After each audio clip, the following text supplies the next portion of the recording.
Nós também pecamos por palavras. Veja o que o apóstolo Paulo diz à igreja em Éfeso, no capítulo 4, verso 25 e 31.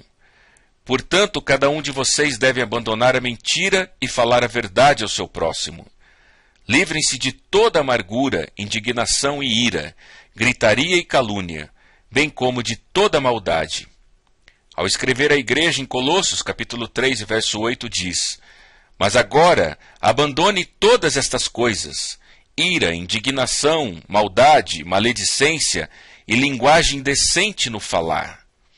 O Evangelho de Mateus, capítulo 12, verso 36 e 37, nos adverte: Mas eu lhes digo que no dia do juízo os homens haverão de dar conta de toda palavra inútil que tiverem falado, pois por suas palavras vocês serão absolvidos, e por suas palavras serão condenados.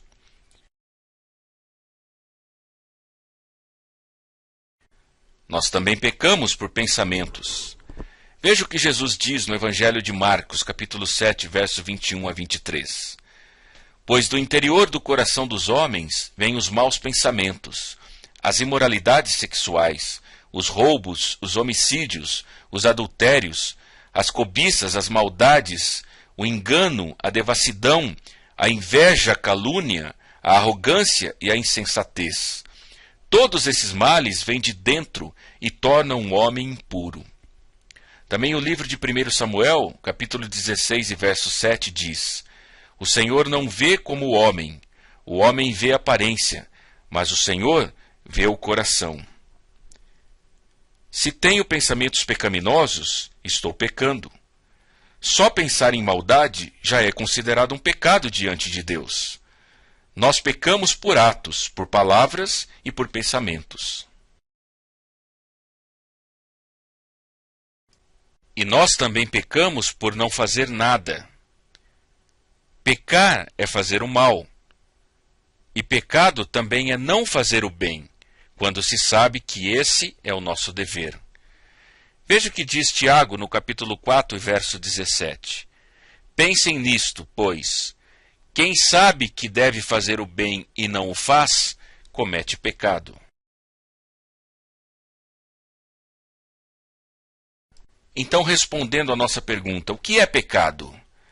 Pecado é fazer o mal ou não fazer o bem.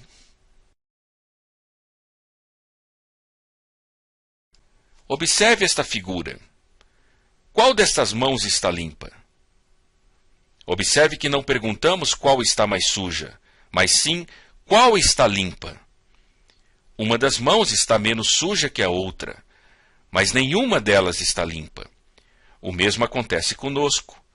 Talvez o seu pecado não seja tão ruim quanto o pecado alheio, mas o fato é que todos nós pecamos segundo a lei de Deus.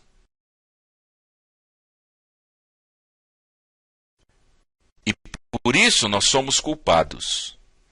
É muito comum ouvir frases como: bem, eu sou assim mesmo e não adianta tentar ser diferente.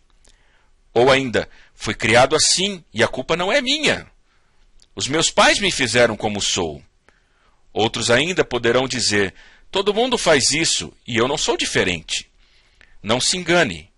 Você e só você é responsável perante Deus. É verdade que nossos pais, nossos amigos e nossa sociedade têm influência sobre nós. Mas a Bíblia ensina que nós mesmos somos responsáveis por nosso próprio pecado e que esse pecado começa dentro de nosso coração. Veja o que diz Tiago no capítulo 1, verso 13 e 15. Quando alguém for tentado, jamais deverá dizer: estou sendo tentado por Deus. Pois Deus não pode ser tentado pelo mal e a ninguém tenta. Cada um, porém, é tentado pelo próprio mau desejo, sendo por este arrastado e seduzido.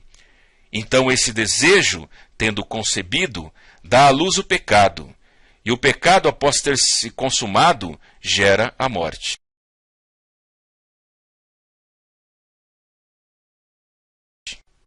A penalidade do pecado é a morte em 3 sentidos. A morte espiritual, que é a separação de Deus pela culpa e pelo pecado.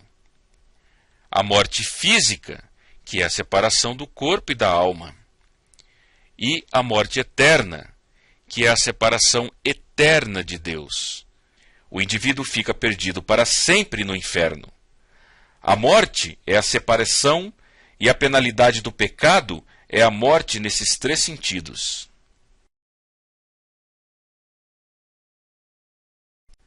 Você está morto espiritualmente. Quem diz isso são as Escrituras.